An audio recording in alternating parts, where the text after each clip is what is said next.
What's good? Top of the morning, Ronald Finkley here, Modern King Boxing. I just wanted to bring some situation to this whole Terence Crawford, Errol Spence situation. Like, share, subscribe. Come join Boxing Talk. Yeah, I'm gonna be talking other subjects, especially with the Anthony Yarde versus Arthur Beterbiev coming up soon. But I wanted to really touch on this Terence Crawford, Errol Spence situation. Okay, we know Terence Crawford and who he is.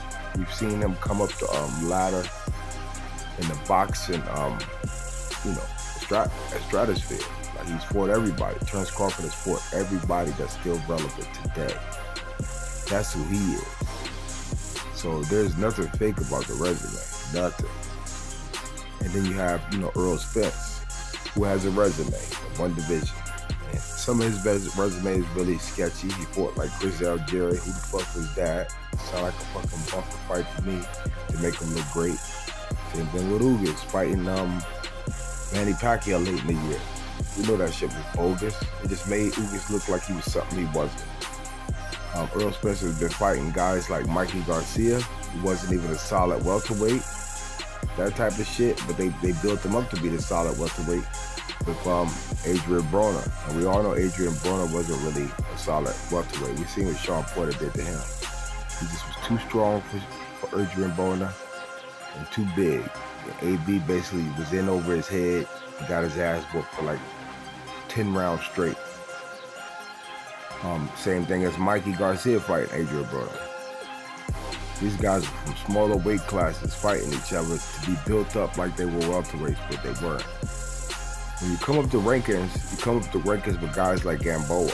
Gamboa is a real solid guy. You notice that Gamboa is still fighting to this day.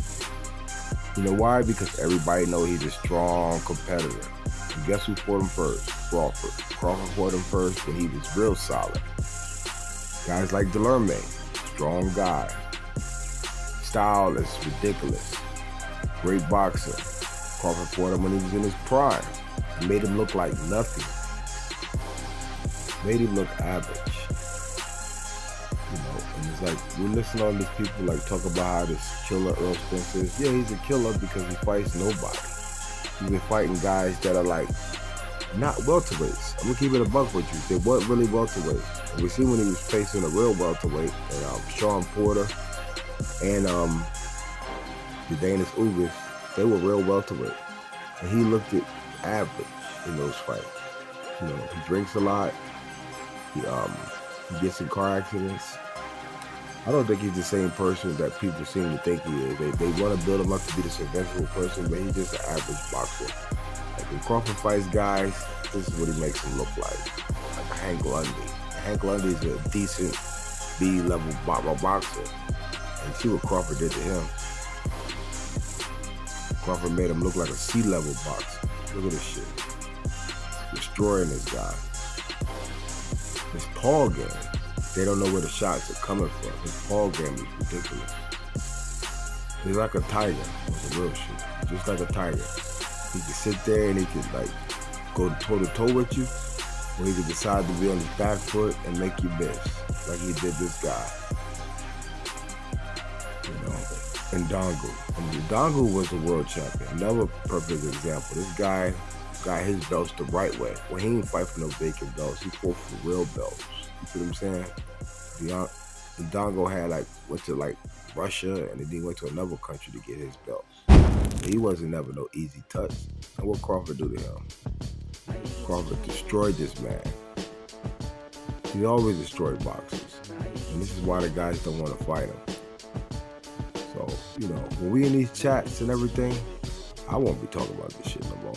Because it's just too plain and simple to see. Crawford went up to, when he first went up to the welterweight division, first fight in, he went and got the main belt. He got the belt from the guy who took it from Pacquiao. And Pacquiao was a little bit fresher back then. So then you have Jeff Horn here, who got the belt now. Crawford made this guy look easy. It was a good fight though, but Crawford made this guy look easy because challenges. He just a great. He steps up to challenges. He don't run away from challenges like some boxers do. He steps up to challenges. You see how he stepped into that? He stepped in and get that work because he likes competitive fights. You know. So this is what I mean. Like, you don't need to argue with these people no more. It's obvious who don't want to fight and who does want to fight. You'll never see Errol Spence videos with him this happy and this like, confident in his abilities. You'll never see it because he's not built like that.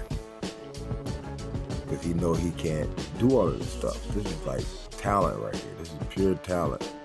Breaking you down like a scientist. Hit you to the body, hit you to the head. It's like, people get caught up in the back and forth with these people. It ain't no need to anymore. It's obvious to see who's ducking. You got people like calling people out their name, all in the name of a fighter. You got people who are so arrogant that they think that they're like, them talking boxing about two men is like the end all be all, and they disrespect each other to the fullest. They don't need for all of that no more.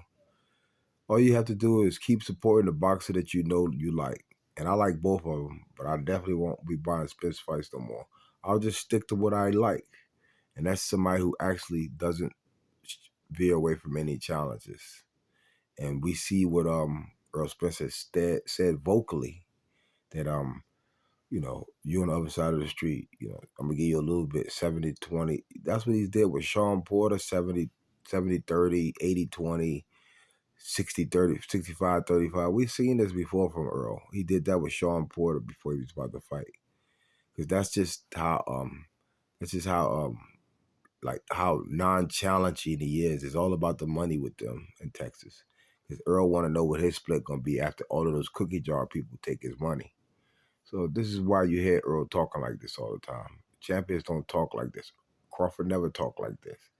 All he do is negotiate what he's worth because he always fights champions. He always fight boxers with high accolades, and then he takes their accolades. That's the difference between Crawford and Errol Spence. One person always talking about money and splits and that you ain't nothing. The other person talking about how he gonna beat your ass. You choose. Modern King Boxing. And I'm out. True Media. Don't ever sit there and think that that you can keep getting these arguments with these people. Just leave it alone and move on.